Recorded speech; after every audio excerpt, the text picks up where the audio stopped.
Hello, everybody. Hello. I'm Freddie and Daniel.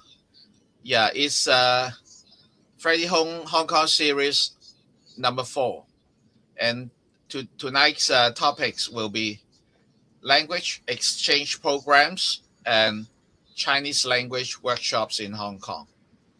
Well, for today's live streaming is Tuesday because this Friday at this Thursday will be Christmas 25th. So we pushed the program earlier 2 days in 23rd Tuesday. Okay, let me pass the time to Freddie and Daniel. Thank you, Francis.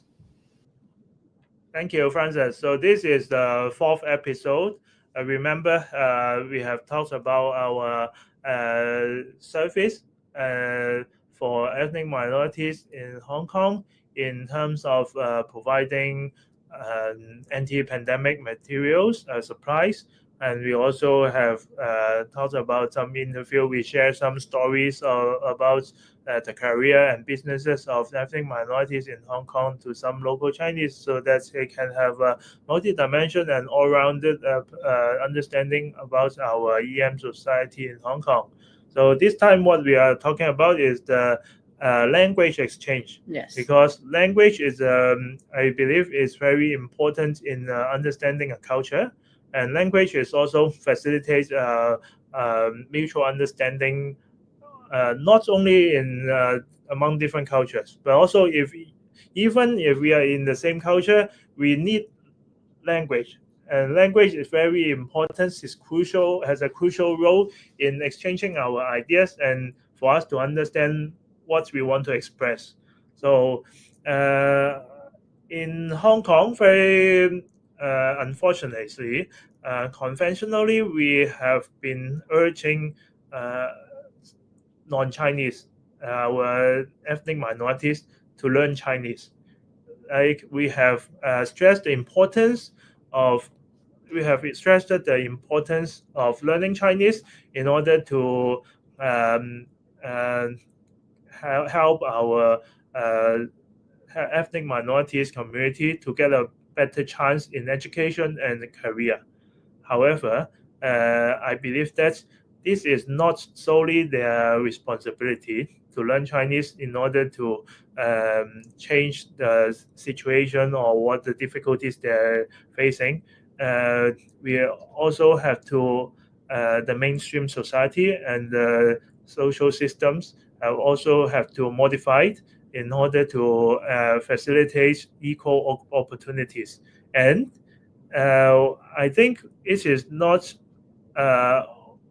only we should not only facilitate non-Chinese to learn Cantonese or Chinese language, but also as a Chinese community, we can also start learning the language of our ethnic minority or South Asian community.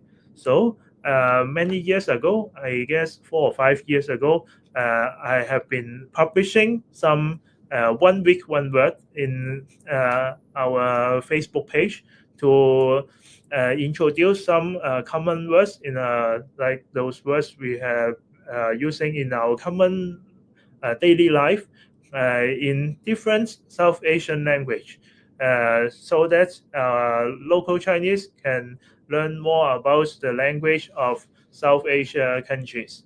Like Daniel, do you know any vocabularies in some languages other than Chinese and English?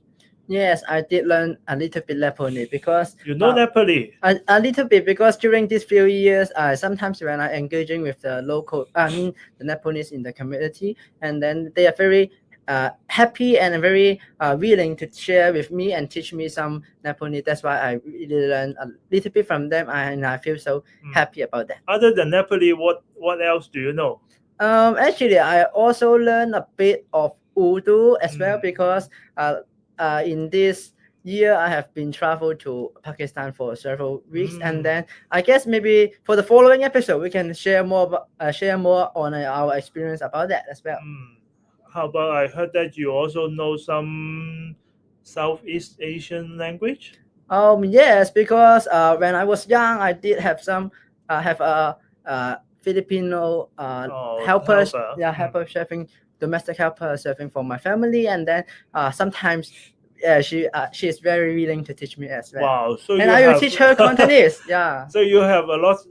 I think in Indonesian domestic workers speak much better Cantonese than you speaking the Indonesian bahasa. Yes, it's true. It's So true. you have a lot of experience learning different languages. How do you feel when you speak the languages of the non-Chinese to the non-Chinese community? Actually, firstly, I think it is just like a database. I have to learn it everything slowly by slowly, and then when I try to learn more new things, I have to consolidate what I have learned, and during I learn it, I will find some techniques for some skills for myself to remind me not to confuse different languages or other words with it, and then I will try to use some Cantonese like in the pronunciations to make me remember those different languages words easily. So what happened when you speak to them? Actually, they will feel so happy. Even I speak it wrongly, they will just say, you keep saying, I will teach, I will correct you, I will tell you the correct one, and then it's very nice to hear that you try to say our language, and then that's really encouraging. So they don't mind even if you make a mistake. Yes, they're willing to teach you. Yes, but I think I have to learn it to be more speaking accurately. So I think this is a mutual way, like it's a two-way process. When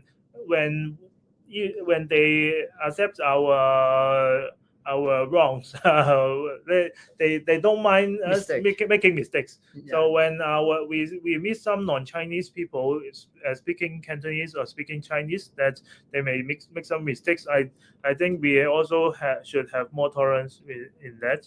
True. And besides Nepali words, we also have some series introducing Urdu, which is a language in Pakistan.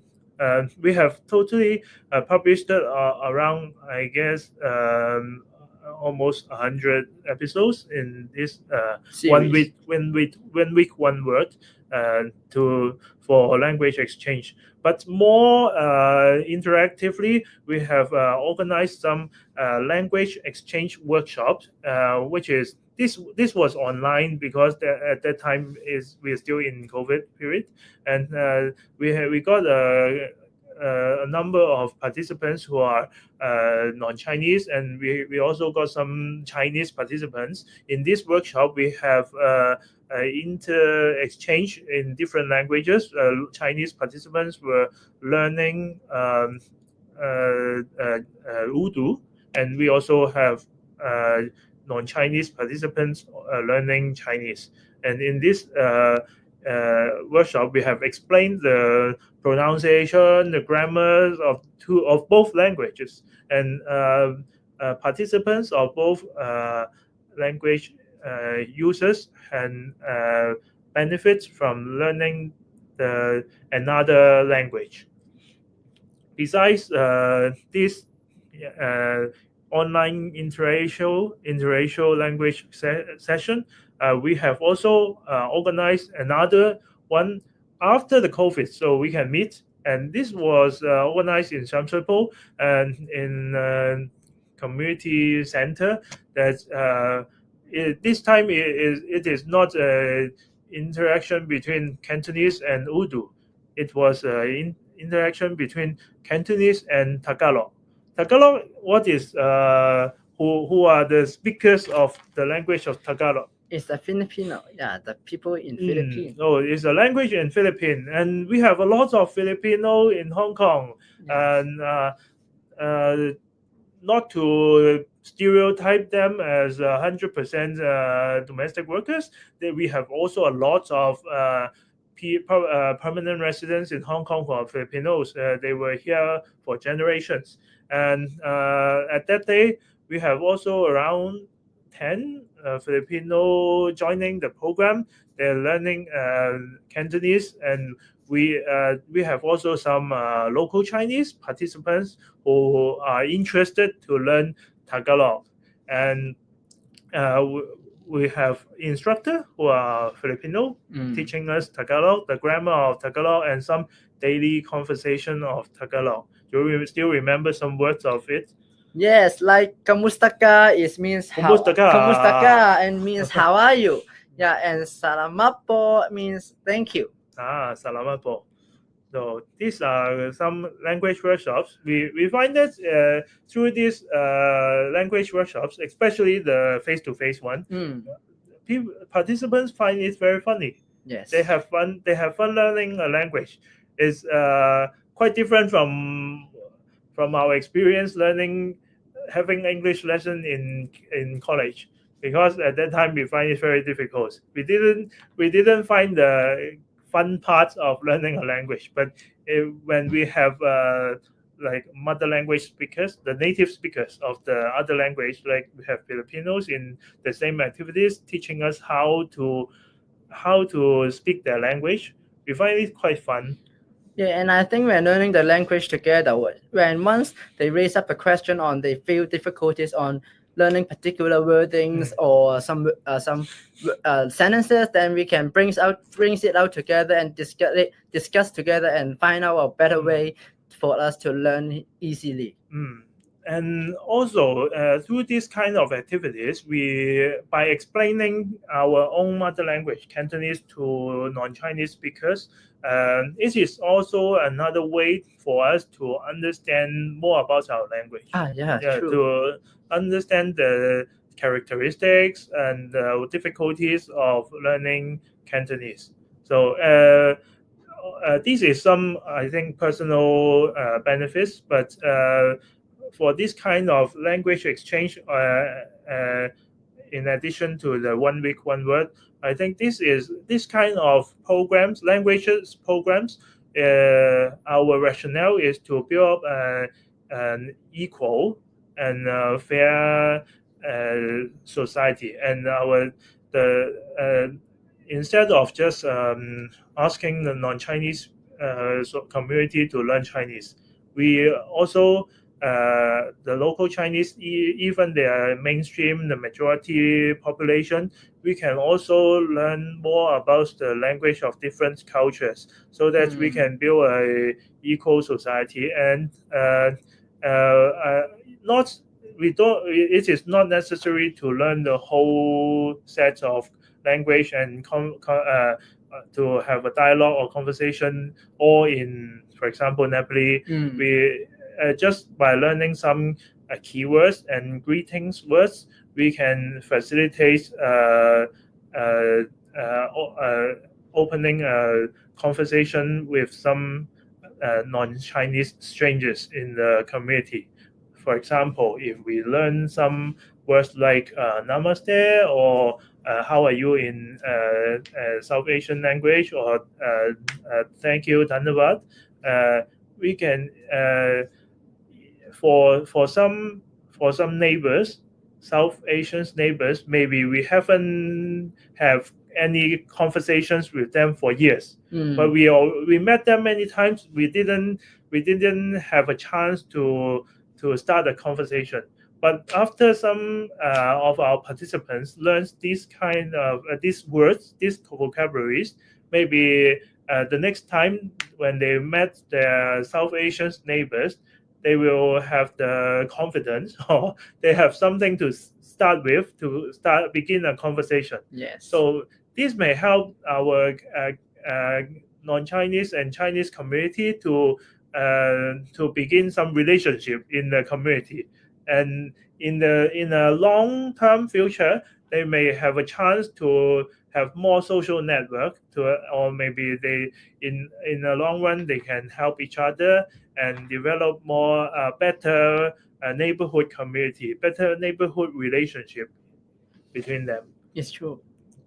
But after the interracial or multi-language workshop, we also come back to some very pragmatic practical parts that many of our service users who are non-Chinese are facing some difficulties in schools and also in their work or daily life when they go to markets to buy maisong, to buy food, and they may need some practical Usage. conversation, like Yeah, the Cantonese conversation usage. So we also organize some Cantonese workshop for non-Chinese. That we this program was in COVID, so we also did it online. We have some volunteers to teach our non-Chinese service users some daily conversations, so it can facilitate them to integrate into the local society, not only at school and in their work or at workplace, also in some daily life when they go to buy food or buy necessities. They may need some phrases to facilitate their conversation with other people, local Chinese people. So these are the Chinese workshop. I remember you have also helped in some Chinese language workshop. What is your experience? Actually, I will sometimes I will imagine that when I am the one who teaching them, I will try my very best to put down my identity as a local Chinese, as a person that learned Cantonese for 20 years long, and then I will try to put myself into their angles or their point of view, and then to try to see whether I can use a more easier or better way from their side to let them learn a language easily. What kind of what categories of vocabularies do you think is most useful for non-Chinese to learn? To me, basically, I think it's some like directional words or some useful word like the adjective or comparison. I think it's quite the comparison word. I think is very useful for them because sometimes they have to describe the because I can see that some of the non-Chinese, they may not too familiar with the community, and most of them may ask for how should I go somewhere, where should I go, or in that shop what can I see, what's the location, something like that. And then I think if I can teach them more about the directional words, then it's more easily for them to get the right place. Yes, I remember that when we organize this kind of language workshop for non-Chinese, we also get some feedback that there are two major categories of vocabularies they find it useful. The first is transportation. Yeah, transportation, because transportation is what is compulsory for them to get to different places in Hong Kong to travel. Like most of non-Chinese, maybe they rely very much on MTR, because MTR is very expectable. Like they can expect where to go in such certain direction. But bus and minibus is a little bit more difficult. They are confusing, especially minibus. Maybe we don't know where to ask the driver to stop, and I'm also very shy to tell the driver to stop. And bus is a little bit more a little bit better after they have the app. So, and also they show the screen on the screen what is the next stop. Yeah. Otherwise, if you are not so familiar with the geographic location of such of a city, you can easily miss the stop, and maybe you will take a ride until the terminal. So you miss a stop, and you need a long way to go back. So MTR may be more easy for non-Chinese, but we also include the transportation theme in our Cantonese workshop. And also the second major category was Facilities? medical. Medical, yeah, it's Yes, also medical, because everyone need to see doctor. May have a chance to get sick. yeah. So everyone have a chance to see the doctor, but not only children or not only adult or elderly people, everyone. So they may have encounter some confusion and some communication misunderstanding when they go to public hospital, and especially when this is difficult to describe where the pain or where they feel unwell in different body parts. So they may want to know more about how to describe their illness, or how to describe their feeling unwell in different body parts in Chinese. Yes. And Yeah. talking about the medical part, I think that's interesting that as I heard from my non-Chinese friends, that they find it's quite easy to learn about this aspect of vocabulary, because like most of our body parts is a single word in single pronunciation in Cantonese, like Tao, Lo, Some, and then quite easier for them to remember Really? about that. Yeah. So they find it easy. At least as long as it's not a long word or have a very long pronunciations. Right, Yes, right. and then at the same time they getting to know more about the pattern of the Chinese word. Like maybe after mentioning the body part, then they have to just add back a tone behind after the body part. Then it means symptoms of the body pain or something like that. So they can Cantonese categorize. is quite straightforward. Yes, they can try to can categorize that. Oh, after I mention tone after the body part, that means I have the particular part of the pain. Yeah, they can try to figure out this kind of. So pattern. it's quite straightforward combination. Yes, that's what I have mentioned before when we teach non-Chinese more about our own mother tongue. Actually, this is an opportunity for us to understand more about our own language and culture, of course. Yes. So what I'm going to say at last is that we also do some multicultural training and sharing in different universities, and of course this kind of sharing in for university students or for NGO staffs or for teachers, I always include the introduction of South Asian languages in our slides and in our sharing.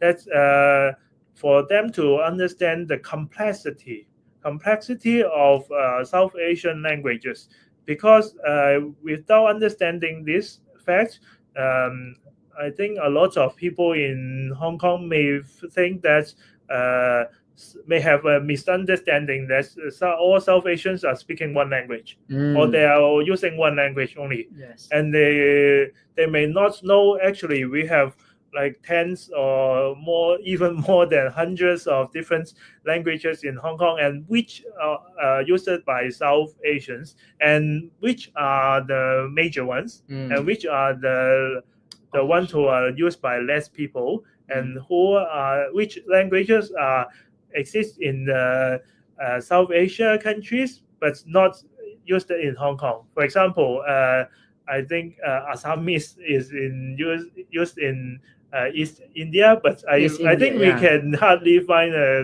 Assamese speaker in Hong Kong. But Hindi, Urdu, Tamil is the majority, and Bengali. Of course, we have a lot of speakers in Hong Kong. So, and what are the relationships among these languages? Which are the more similar? Which are more different from each other? We gave first a little bit understanding for our audience, and so that our local Chinese can have more idea about what the South Asian languages look like. So this is what we want to share about our service on the language learning part. And this language learning is not what we traditionally perceive asking non-Chinese to learn Chinese. We also want to spread a message that as the majority society, local Chinese, should also take a step forward Yes. to learn the language of our EM community. So this is only by this we can build up a equal society. It's true. So this is all our sharing for this session. Thank you, Francis, for inviting us. And we want to say Happy New Year, Merry Christmas first. Yeah, Merry Merry Christmas Christmas. to Francis and our audience. Yes. Okay. Merry Christmas and Happy New Year to Freddie and Daniel, and also Thank to you. all the audience who are watching our Abby show. Remember, before have Merry Christmas, remember to like this channel. Yes. And comment and Yeah. share. Thank you, Freddie and Daniel. You may see it's the fact. Yes. This is the contact of Freddie's service, so that if you know someone could need the assistance from the ethnic minority communities, do feel free to contact Freddie and Daniel, so that they can be integrated into our Hong Kong community. Thank Okay. you, Francis. Thank I you. hope you enjoyed tonight's program. See you next week. Okay, bye-bye. Merry Goodbye. Christmas.